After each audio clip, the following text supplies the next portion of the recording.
Pasar tradisional tidaklah mati karena ketinggalan zaman. Apa yang Anda lihat belakangan ini, mulai dari deretan ruko kosong dan kios yang terbengkalai, itu bukanlah sekedar pergeseran tren belanja. Itu adalah sisa-sisa pembunuhan massal ekonomi lokal terbesar dalam sejarah modern kita. Anda pikir Anda pintar karena mendapat diskon gila-gilaan. Anda pikir Anda untung karena mendapat voucher gratis ongkir. Tidak, justru Anda sedang membiayai keruntuhan sistem keuangan di sekitar Anda sendiri. Siapkan kopi Anda dan mari kita bicara tentang siapa yang sebenarnya merampok uang kita.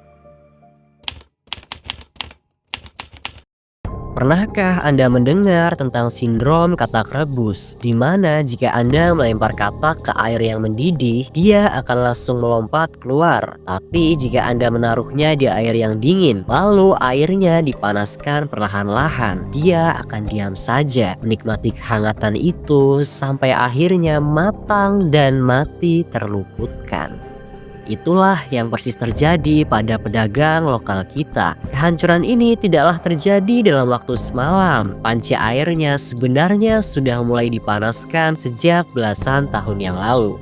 Ingatkah awal mula invasi minimarket? Lampu neon yang super terang, AC yang dingin, lantai keramik yang bersih. Mereka muncul di setiap radius 500 meter. Bahkan kadang berhadapan-hadapan di jalan yang sama. Saat itu pedagang lokal tidak sadar kalau mereka sedang dikepung. Mereka pikir ini hanyalah sekedar persaingan yang sehat. Mereka pikir beras dan sayur akan tetap ada di pasar. Dan ketidaktahuan ini menjadi kesalahan fatal yang pertama. Mereka tidak sadar bahwa sedang berhadapan dengan korporasi raksasa yang memiliki data analitik tingkat dewa serta rantai pasok miliaran rupiah.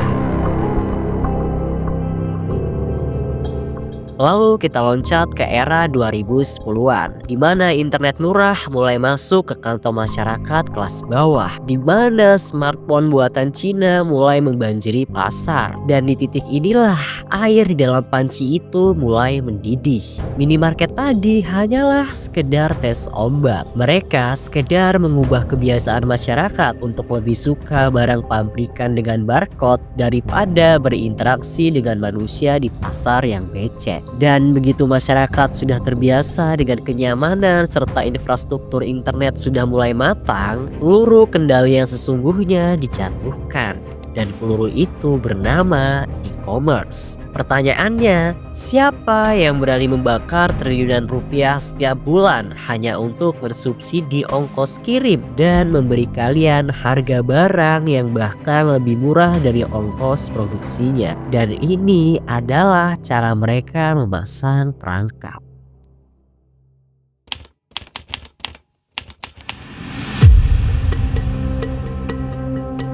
Pernahkah Anda berpikir bagaimana mungkin sebuah kaos dikirim dari ribuan kilometer jauhnya, melewati bea cukai, masuk ke gudang, sampai diantar kurir ke depan pintu rumah Anda, tapi harganya tetap lebih murah daripada semangkuk bakso di depan rumah? Logikanya tidak masuk akal kan? Itu karena Anda tidak sedang membeli barang, tapi Anda sedang menikmati subsidi dari perang modal. Raksasa e-commerce ini datang dengan satu tujuan, yaitu untuk memonopoli pasar. Mereka membawa miliaran dolar bukan untuk membangun ekonomi kita, tapi untuk membakar pasar tradisional sampai rata dengan tanah. Dan inilah ilusinya. Strategi bakar uang ini sengaja didesain untuk membuat Anda kecanduan pada harga yang tidak masuk akal. Mereka rela rugi triliunan rupiah setiap kuartal hanya untuk satu hal, yaitu menghancurkan daya tahan pedagang kecil yang tidak punya investor di belakangnya. Pedagang pasar harus untung hari ini untuk makan besok. Sedangkan korporasi ini, mereka bisa rugi bertahun-tahun demi membunuh semua kompetitornya. Masyarakat kita bersorak, mereka merasa menang karena bisa beli barang dengan harga pabrik. Tapi mereka lupa tetangga mereka, paman mereka, atau mungkin orang tua mereka sendiri yang berjualan di pasar sedang perlahan-lahan kehabisan napasnya. Dan yang paling miris, mayoritas barang yang disubsidi ini adalah barang impor, sampah-sampah dari luar negeri yang kualitasnya hanya sekali pakai. Kita membuang kedaulatan ekonomi kita demi barang-barang yang akan berakhir di tempat sampah dalam 3 bulan. Kita ditipu dengan label digitalisasi, padahal ini adalah penjajahan gaya baru yang dibungkus dengan pita gratis ongkir. Tapi jebakan ini belum benar-benar tertutup. Di saat pedagang tradisional yang mulai putus asa akhirnya mencoba pindah ke online untuk bertahan hidup, di sanalah mereka baru menyadari bahwa mereka bukan sedang masuk ke ladang emas, melainkan masuk ke dalam rumah jagal yang algoritmanya sudah diatur untuk membuat mereka tetap miskin. Banyak yang bilang ini soal kemajuan zaman, tapi mari kita bicara fakta yang coba mereka sembunyikan. Secara hukum, di Undang-Undang Nomor 5 Tahun 1999, praktik menjual barang di bawah harga modal untuk mematikan kompetitor itu dilarang. Dan inilah bagian yang paling kotor. Anda pikir mereka hanyalah penyedia lapak, padahal mereka adalah wasit yang merangkap sebagai pemain. Mereka memegang sebuah data besar. Mereka tahu produk apa yang paling laku di toko Anda, siapa pembelinya, dan berapa marginnya. Dan saat produk Anda meledak, mereka tinggal menyuruh pabrik rekanan mereka untuk membuat barang yang sama, memberi label ofisial, dan menaruhnya di urutan paling atas algoritma. Di Amerika, Amazon sudah digugat karena praktik ini. Tapi di sini kita menyebutnya kemudahan.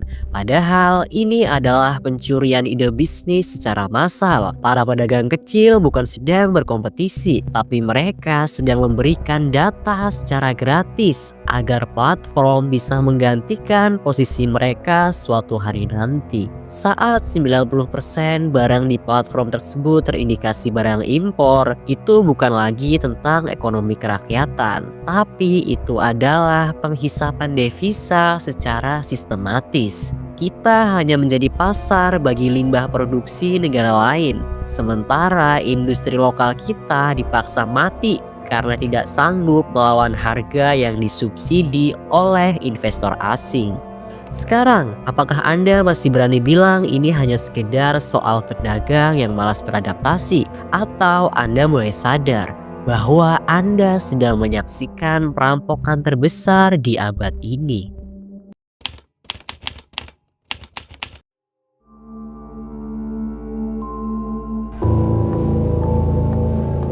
Lihatlah sekeliling kita. Pasar yang dulunya adalah jantung kehidupan, di mana uang berputar dari tangan tukang sayur ke tukang becak ke kuli panggul, lalu kembali lagi ke warung kopi sebelah. Kini jantung itu sudah berhenti berdetak. Inilah efek dominonya. Saat pasar tradisional mati, ekonomi mikro di sekitarnya pun akan ikut layu. Tidak ada lagi sirkulasi uang di tingkat bawah. Semua uang yang kita belanjakan di aplikasi itu langsung terbang dan mendarat di rekening bank milik segelintir miliarder. Kita secara sukarela memiskinkan komunitas kita sendiri demi efisiensi yang semu. Tapi korporasi ini tidak puas hanya dengan mengambil margin dagang. Mereka menginginkan sesuatu yang lebih. Mereka menginginkan masa depan Anda. Pernahkah Anda sadar di saat daya beli masyarakat menurun karena ekonomi lokal yang hancur, tiba-tiba muncul solusi yang baik hati. Namanya pay later. Ini adalah ekosistem predator yang sempurna. Mereka menghancurkan sumber penghasilan Anda, lalu mereka meminjamkan uang agar Anda tetap bisa membeli barang-barang mereka dengan bunga yang mencekik.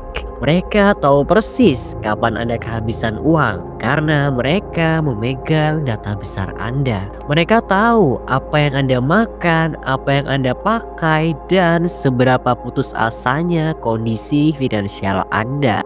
Anda sekarang bukan lagi konsumen, tapi Anda adalah ternak di dalam kandang digital.